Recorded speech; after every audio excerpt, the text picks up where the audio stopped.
Situasi Donbas memburuk, perang pecah, darah tumpah.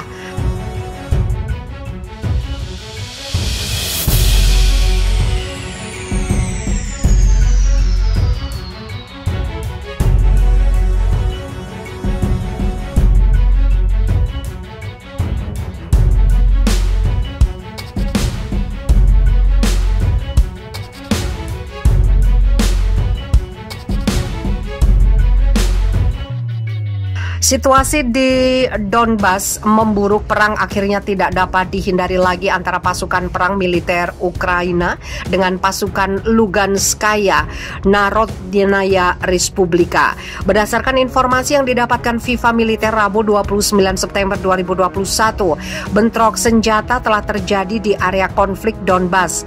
Pihak militer Ukraina mengklaim bentrok senjata dipicu pelanggaran perjanjian gencatan senjata yang dilakukan pasukan Luganskaya Narodnaya Respublika. Dilaporkan tentara LPL terlebih dahulu melepaskan tembakan berat menggunakan peluncur granat. Militer Ukraina membalas serangan itu. Akibatnya bertumpah darah tidak terhindarkan. Dua tentara militer Ukraina dilaporkan menjadi korban dalam bentrok senjata itu. Sementara itu, laporan TASS disebutkan bahwa Panglima Angkatan Bersenjata Ukraina, Valery Zaluzhnyi, telah dengan sengaja mengeluarkan perintah khusus kepada pasukan tempurnya untuk membalas tembakan di zona konflik Donbas. Pertikaian bersenjata di Donbas sebenarnya dapat dicegah setelah digelarnya perjanjian gencatan senjata di Minsk, dan pihak bertikai sepakat tidak angkat senjata terhitung sejak 27 Juli 2020.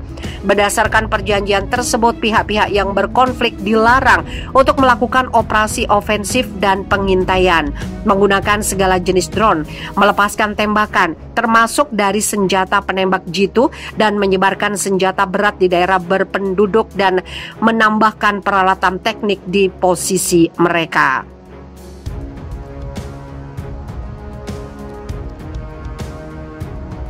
Salah satu ketentuan utama adalah penggunaan tindakan disipliner untuk pelanggaran gencatan senjata.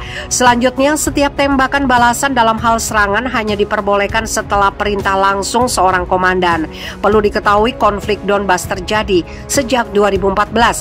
Pemicunya tumbangnya pemerintahan Viktor Yanukovych yang pro-Rusia oleh massa demonstran berjuluk Euromaidan. Dari situ pertikaian berlanjut hingga ke konfrontasi bersenjata antara pasukan separatis Republik Rakyat Donetsk dan Lugansk melawan tentara pemerintah Ukraina.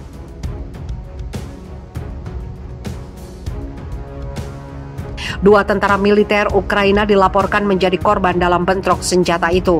Sementara itu, laporan TASS disebutkan bahwa Panglima Angkatan Bersenjata Ukraina, Valery Zaluzhnyi, telah dengan sengaja mengeluarkan perintah khusus kepada pasukan tempurnya untuk membalas tembakan di zona konflik Donbas. Pertikaian bersenjata di Donbas sebenarnya dapat dicegah setelah digelarnya perjanjian gencatan senjata di Minsk, dan pihak bertikai sepakat tidak angkat senjata terhitung sejak 27 Juli 2020. Berdasarkan perjanjian tersebut, pihak-pihak yang berkonflik dilarang untuk melakukan operasi ofensif dan pengintaian, menggunakan segala jenis drone, melepaskan tembakan, termasuk dari senjata penembak jitu, dan menyebarkan senjata berat di daerah berpenduduk dan menambahkan peralatan teknik di posisi mereka.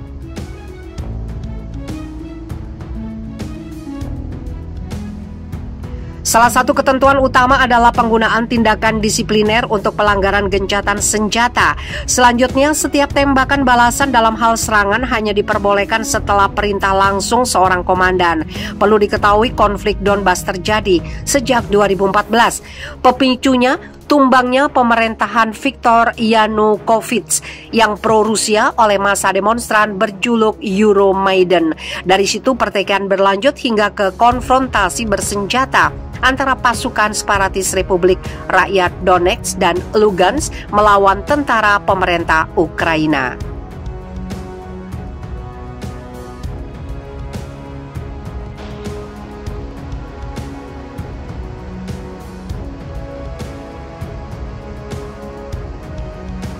Ancaman Tiongkok tidak buat Taiwan gentar, militernya siap lawan Cina hingga beberkan rencana gila untuk tumbangkan negeri panda.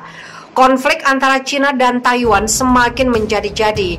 Kedua negara pun kini sedang memanas dan ingin saling melakukan konfrontasi. Dilansir dari kontan.co.id sebelumnya, Cina memiliki agenda yang sudah lama digaungkan untuk merebut Taiwan. Namun melawan negara terkuat kedua dunia bukannya gentar, Taiwan justru persiapkan segala cara untuk memberikan perlawanan. Salah satunya siapkan senjata yang dipercaya bakal digunakan oleh Taiwan untuk melawan Cina. Dilansir dari kontan.co.id, Menteri Pertahanan Taiwan Chiu Kuo-cheng mengatakan negaranya membutuhkan senjata jarak jauh dan akurat untuk menghalangi Cina yang dilaporkan berencana menyerang pulau itu. Pejabat Taiwan takut akan serangan Cina dan berpendapat negara mereka membutuhkan senjata jarak jauh untuk melindungi diri mereka sendiri. Pulau Asia Tenggara itu mengusulkan pengeluaran pertahanan ekstra hampir 6,5 miliar pon selama 5 tahun ke depan. Ini dilakukan karena memperingatkan kebutuhan mendesak untuk meningkatkan senjatanya dalam menghadapi ancaman parah dari negara tetangga Cina. Menteri Pertahanan Chiu Kuo-cheng mengatakan negaranya harus bisa memberitahu Cina bahwa mereka bisa membela diri. Dia berkata, pengembangan peralatan harus jarak jauh, tepat, dan mobile, sehingga musuh dapat merasakan bahwa kita siap segera setelah mereka mengirimkan pasukannya. Dalam sebuah laporan tertulis, Kementerian Pertahanan mengatakan rudal jarak menengah dan panjang digunakan dalam latihan pencegatan di fasilitas pengujian utama di pulau itu. Chiu menambahkan bahwa penting bagi warga Taiwan untuk mengetahui bahaya yang mereka hadapi. Ditanya apa yang akan diserang Cina pertama kali jika terjadi perang, Chiu menjawab bahwa itu adalah kemampuan komando dan komunikasi Taiwan. Dia menambahkan dalam hal ini kemampuan komunis Tiongkok telah meningkat pesat. Mereka dapat mengganggu sistem komando, kontrol, komunikasi, dan intelijen kami. Misalnya dengan stasiun radar tetap yang pasti diserang terlebih dahulu. Jadi kita harus mobile, sembunyi-sembunyi dan bisa berganti posisi. Presiden Tsai Ing-wen telah menjadikan penguatan dan modernisasi pertahanan negara sebagai prioritas utama, menyusul dugaan pelanggaran wilayah udara oleh jet Angkatan Udara Cina.